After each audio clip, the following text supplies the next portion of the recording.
Baik, sahabat Eski, sementara sudah 11 lebih 19 menit, kita masih di program Ramadan SQ dan kita bersama kembali dengan salah satu peserta Grand Final 3 Besar Dai Daiyah Muda SQ ya.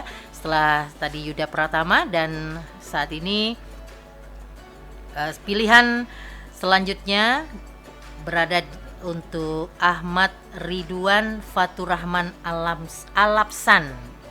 Agak susah nih nyebutin namanya ya. Beliau sudah ada di depan saya. Assalamualaikum warahmatullahi wabarakatuh. Waalaikumsalam warahmatullahi wabarakatuh. Ahmad Ridwan Faturrahman Alapsan ya. Ya. Panjang bener namanya ya.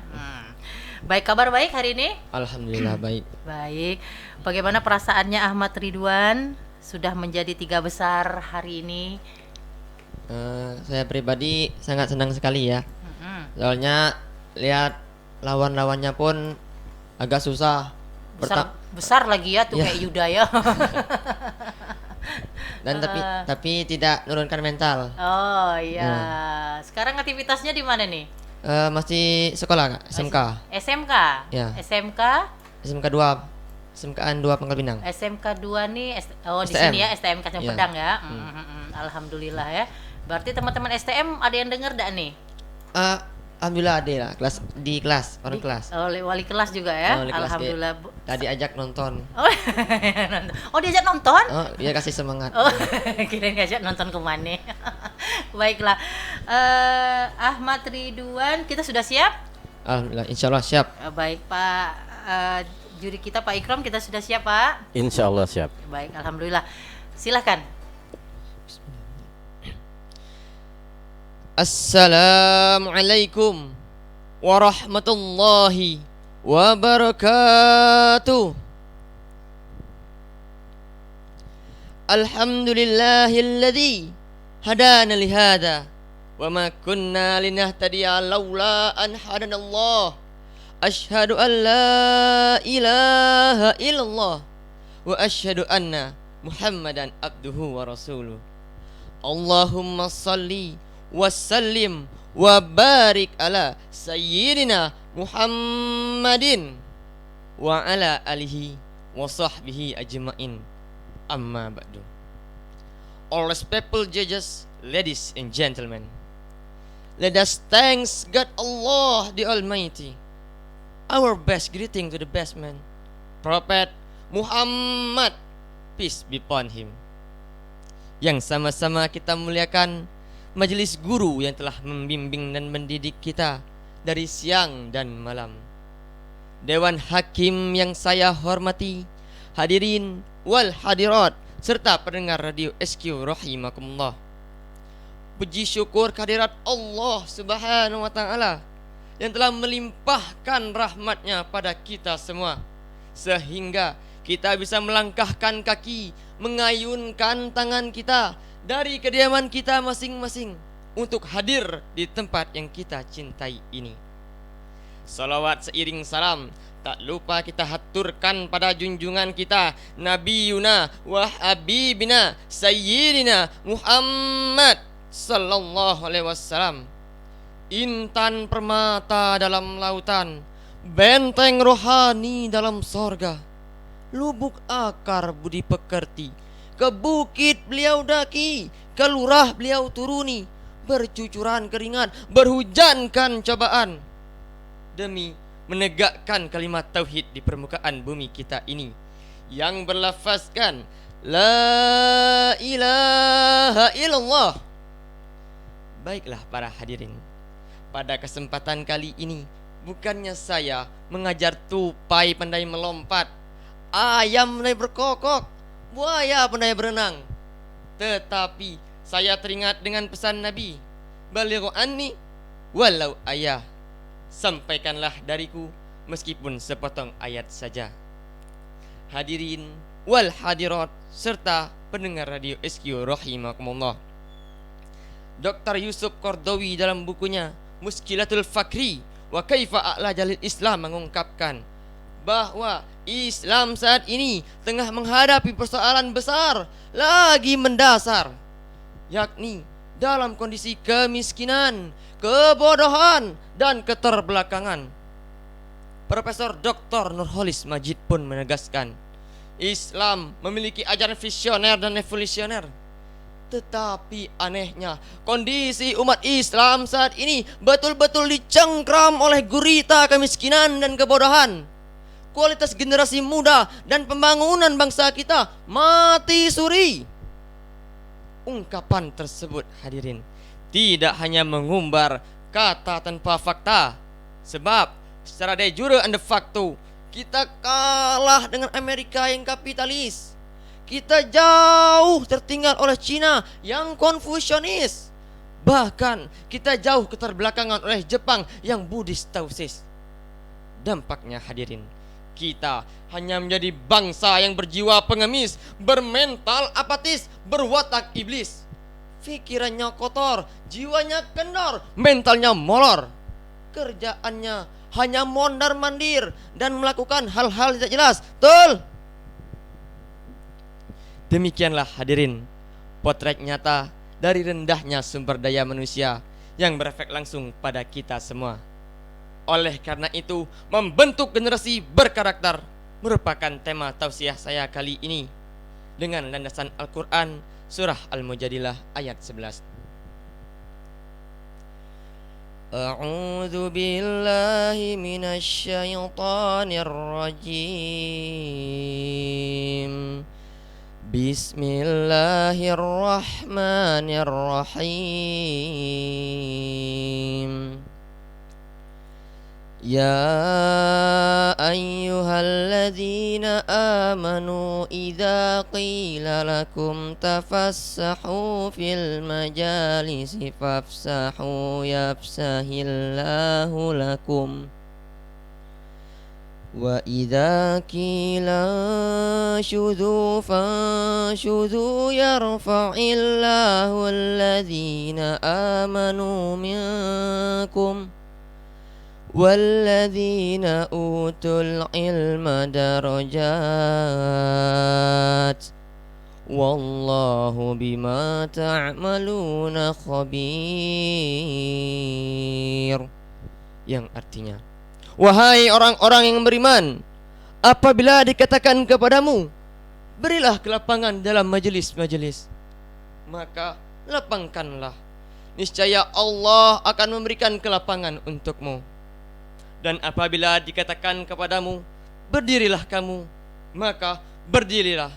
Niscaya Allah akan mengangkat derajat orang-orang yang beriman di antaramu dan orang-orang yang beri ilmu beberapa derajat. Hadirin wal hadirat rahimakumullah.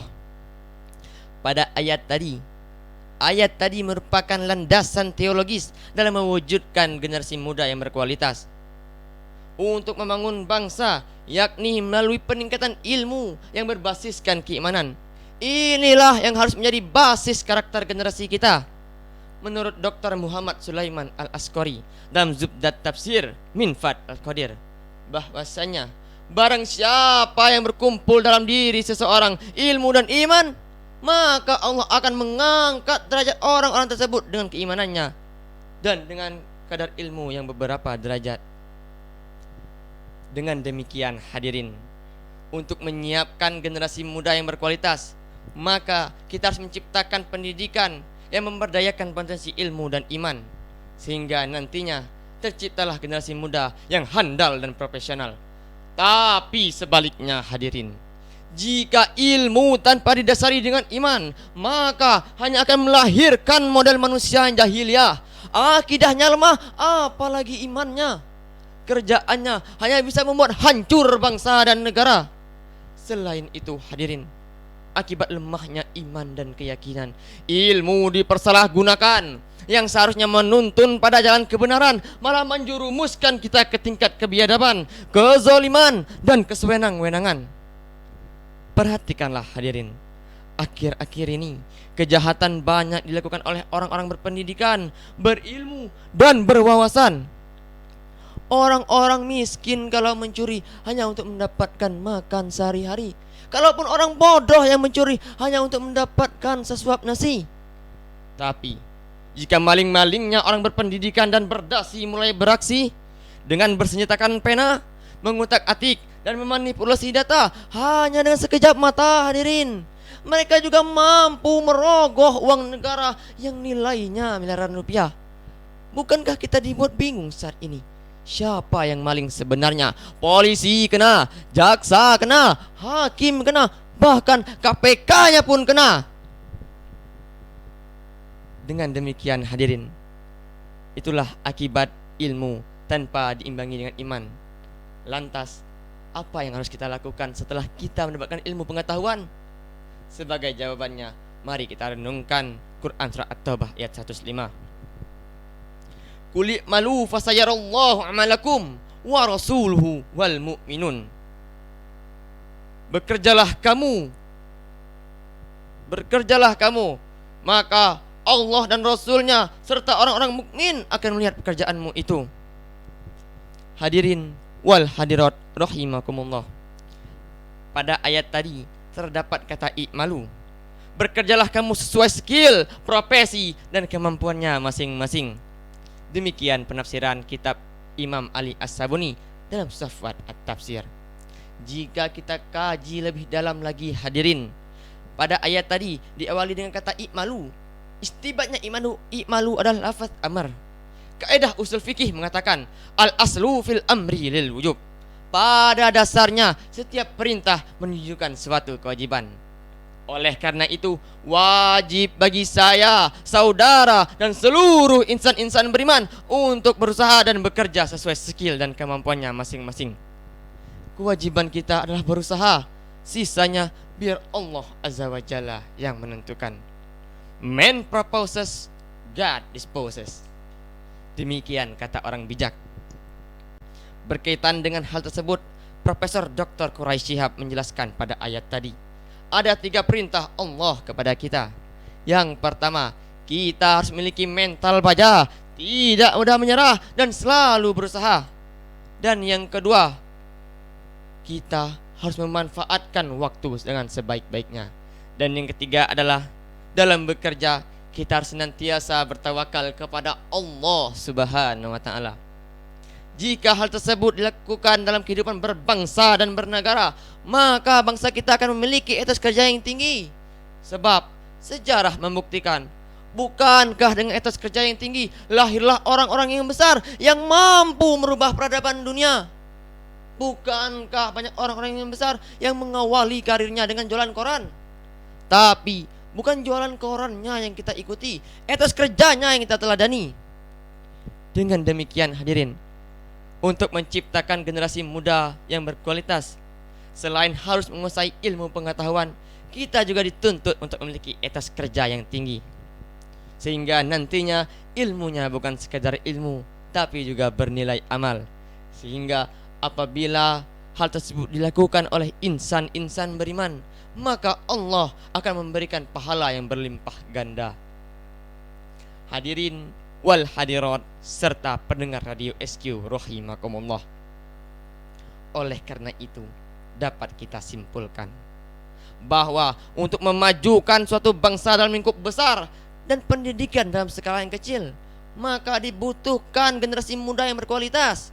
Untuk membentuk generasi tersebut, maka diperlukan pendidikan yang memberdayakan potensi ilmu dan iman, serta diimbangi dengan etos kerja yang tinggi.